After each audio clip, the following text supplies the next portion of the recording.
نحمده ونصلي على رسوله الكريم اما بعد فاعوذ باللہ من الشیطان الرجیم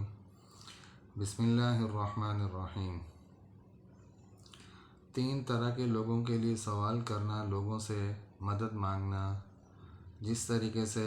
مساجد کے باہر لوگ کھڑے ہوتے ہیں یا سڑکوں پر لوگ مانگ رہے ہوتے ہیں، ان میں سے ہے کہ تین قسم کے ایسے لوگ ہیں جن کے لیے سوال کرنا مناسب ہے لوگوں سے، اور لوگوں سے مدد مانگنا ان کے لیے صحیح ہے۔ ایک تو وہ انسان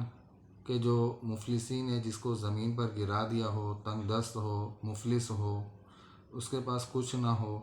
تو ایسا انسان جو ہے وہ لوگوں سے سوال کر سکتا ہے۔ اور دوسرا وہ انسان جو ایسے بھاری اور ذلیل کرنے والے قرض کے بوجھ تلے دبا ہو، جس کے پاس قرضہ ادا کرنے کے لیے کچھ بھی نہ ہو۔ اور تیسرا وہ جو صاحب خون ہو، درد پہنچانے والا، یعنی کسی انسان نے کسی دوسرے کو قتل کیا اور خون بہا کے لیے کسی دوسرے انسان نے اپنے ذمہ لیا کہ اس کا جو خون بہا ہے وہ میں ادا کروں گا، لیکن اس نے ذمہ داری تو لے لی خون بہا کی، ادا کرنے کی، لیکن اب اس کے پاس کچھ بھی نہیں ادا کرنے کے لیے، تو ایسا انسان بھی جو ہے وہ نادار انسان ہے، وہ بھی لوگوں سے سوال کر سکتا ہے اور اپنے لیے مدد مانگ سکتا ہے۔ لیکن ان تین کے علاوہ جو لوگ پیشہ ور ہیں، کہ جو پیشہ وارانہ مانگتے ہیں، کہ جن کو اگر کوئی کام وغیرہ بھی دیا جائے یا کہا جائے کہ بھئی آپ فلاں کام کر لیں، کہ آپ کو یہ کام دیتے ہیں تو آپ کو اس کی اجرت دی جائے گی، لیکن وہ کام کرنے کے لیے لوگ تیار نہیں ہوتے، ایسے لوگوں کو دینا بالکل بھی مناسب نہیں ہے۔ اور ایسے لوگ کہ جو مانگتے ہیں لوگوں سے بغیر کسی عذر کے، اور یہ کہ وہ یہ کوشش کرتے ہیں کہ ہمیں کچھ نہ کرنا پڑے، لیکن ہم لوگوں سے مانگ کر، بھیک مانگ کر کسی طریقے سے گزارا کر لیں، تو ایسے لوگوں کو بھی دینا جو ہے وہ مناسب نہیں ہے۔ اب حضرت انس رضی اللہ تعالی عنہ کی روایت ہے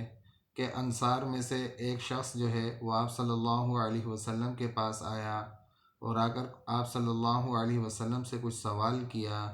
تو آپ صلی اللہ علیہ وسلم نے اس سے دریافت فرمایا کہ بھئی تمہارے پاس کیا ہے، کچھ ہے تمہارے پاس؟ تو اس انصار صحابی نے یہی کہا آپ صلی اللہ علیہ وسلم سے کہ میرے پاس ایک کملی ہے، ایک موٹی چادر ہے جس کا کچھ حصہ میں نیچے بچھا لیتا ہوں اور اسی چادر کا کچھ حصہ میں اوپر اوڑھ لیتا ہوں۔ اس کے علاوہ میرے پاس ایک پیالہ ہے جس میں پانی وغیرہ پیتا ہوں۔ تو آپ صلی اللہ علیہ وسلم نے فرمایا جس کا مفہوم یہ ہے کہ وہ دونوں چیزیں تم میرے پاس لے کر آؤ۔ تو وہ صحابی گئے اور جا کر وہ دونوں چیزیں لے کر آئے، آپ صلی اللہ علیہ وسلم کی خدمت اقدس میں دونوں چیزیں پیش کر دیں۔ آپ صلی اللہ علیہ وسلم نے صحابہ کرام کے سامنے وہ دونوں چیزیں رکھیں کہ ان کو 1 درہم کے اندر کون شخص ہے جو خریدے گا۔ اب یہ کہ مجمع کے اندر خاموشی رہی، کسی نے بھی حامی نہیں بری خریدنے کی۔ تو آپ صلی اللہ علیہ وسلم نے دوبارہ دریافت فرمایا، آواز لگائی، صدا بلند کی کہ کون شخص ہے جو ان دونوں چیزوں کو 2 درہم کے بدلے خریدے۔ تو یہ کہ ایک شخص کھڑے ہوئے، انہوں نے عرض کیا ایک صحابی نے کہ 1 درہم کے بدلے میں خریدتا ہوں، لیکن آپ صلی اللہ علیہ وسلم نے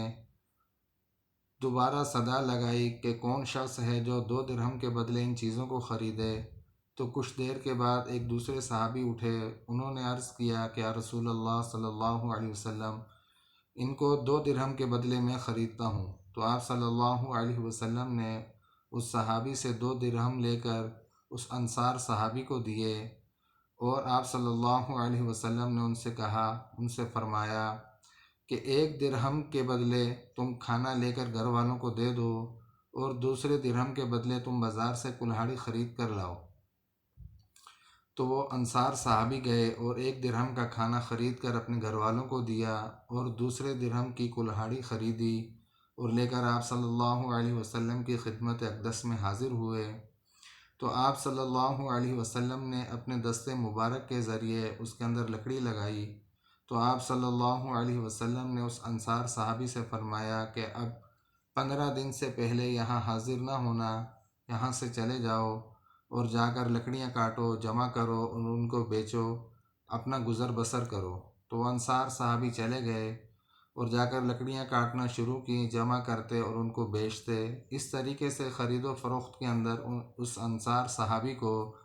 ان کے پاس 10 درہم اکٹھے ہو گئے۔ تو کچھ دن کے بعد واپس خدمت اقدس میں حاضر ہوئے، عرض کیا رسول اللہ صلی اللہ علیہ وسلم میرے پاس 10 درہم ہیں،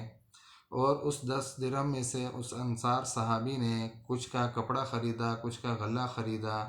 تو آپ صلی اللہ علیہ وسلم نے ان کو یہ تعریف کی اور یہ کہ دعا دی۔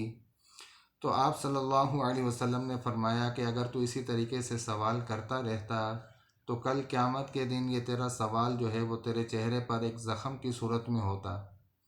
اب سوال کرنے والے جو لوگ ہیں وہ ذرا اس بات کو سوچیں کہ آپ صلی اللہ علیہ وسلم نے کتنی بڑی بات ارشاد فرمائی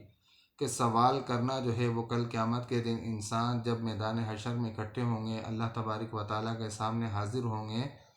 وہ سوال جو ہے وہ انسان کے چہرے پر ایک زخم کی صورت کے اندر ہوگا۔ تو اللہ تبارک و تعالیٰ سے دعا ہے کہ اللہ تبارک و تعالیٰ ہم سب کو جو ہے وہ سوال کرنے سے بچائے، اور یہ کہ جو کچھ بھی اللہ تبارک و تعالیٰ نے ہمیں جو نعمتیں عطا کی ہیں ان پر صبر شکر کرنے والا بنائے۔